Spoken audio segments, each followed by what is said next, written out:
வணக்கம், நான் மதிசுதா ஈழத்தைச் சேர்ந்த ஒரு திரைச்செயற்பாட்டாளர். தி பேலட் ஆஃப் த சோல்ஜர்ஸ் இந்த திரைப்படத்தை எடுத்துக்கொண்டால் 1959ஆம் ஆண்டு கிரிகோரி சக்கராய் அவர்களால் இயக்கப்பட்டிருந்தது. ஒரு யுத்த காலத்தை அடிப்படையாக கொண்டு வாழ்ந்த ஒரு மனிதனால் யுத்தத்தின் உணர்வுகளை பிரதிபலிப்பதாக இந்த திரைப்படம் அமைந்திருந்தது. இந்த திரைப்படத்தை பொறுத்தவரைக்கும் ஒரு யுத்த காலத்தில் சாகசம் புரிந்த வீரன் ஒருவனுக்கு பதக்கம் கிடைக்க இருக்கின்றது. அவன் அந்த பதக்கத்துக்கு பதிலாக கேட்கும் விடயம், நான் யுத்தத்துக்கு கிளம்பும் போது என்னுடைய தாய்க்கு பயணம் சொல்லவில்லை, அதே போல என்னுடைய வீடு ஒழுகுவதாக அம்மா குறிப்பிட்டிருக்கிறார் கடிதத்தில். அதை சீர் செய்வதற்காக எனக்கு விடுமுறை தாருங்கள் என மிக குறுகிய கால விடுமுறை ஒன்றை பெற்றுக்கொண்டு இடையில் சந்திக்கும் மனிதர்களையும் அடிப்படையாக கொண்டதுடன் அங்கு அந்த தாயை குறுகிய காலத்தில் சந்தித்து திரும்ப வேண்டிய சூழ்நிலை ஏற்படுகின்றது. இங்கு அவன் வருவதற்கு முன்னரும் வந்த பின்னரும் ஒரு தாய் காத்து கொண்டிருக்கிறார். இதுதான் இந்த கதையின் அடிப்படையில் உணர்வுகளை எமக்குள் புகுத்தி செல்கிறது.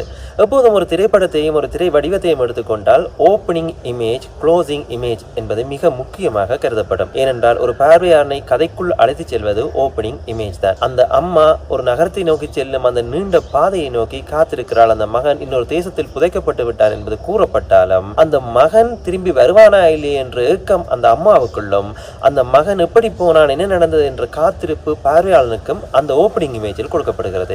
இதே போல அதே இடத்தில் முடிக்கப்படும் க்ளோசிங் இமேஜையும் எடுத்துக்கொண்டீங்கன்னு சொல்லி சொன்னால், அந்த ராணுவ வீரன் சென்று விடுகிறான். அவனுக்காக அந்த தாய் காத்திருக்கிறாள். ஆனால் அவன் பயணம் முடிவடைந்தது என்பது பார்வையாளனுக்கு தெரிந்தாலும் அந்த க்ளோசிங் இமேஜின் மனத்தாங்கள் அந்த தாயை போல் எங்களையும் அந்த இடத்தில் காத்திருக்க வைக்கின்றது. மிகவும் தத்ரூபமாக உணர்வுகளை பிரதிபலித்த பல காட்சிகளை இந்த திரைப்படத்தில் காணலாம். எப்போதும் ஒரு யுத்த களத்தில் ஒரு தோட்டாவின் செலுத்துகையானது ஒரு துளி ரத்தத்தை விழுத்துகிறதோ இல்லையோ, அந்த ஒரு தோட்டா என்பது அங்கு பல ஆயிரம் பெண்களின் கண்ணீர் துளியை விளைவிக்கும் என்பதற்கு எப்போதுமே யுத்த திரைப்படங்கள் சாட்சியாக இருக்கும். ஏனென்றால் ஒரு யுத்தத்தின் பின்னால் பாதிக்கப்படுவது, அந்த தாக்கங்களை அதிகம் பெற்றுக் கொள்வது, தாங்கிக் கொள்வது எப்போதுமே பெண் தான்.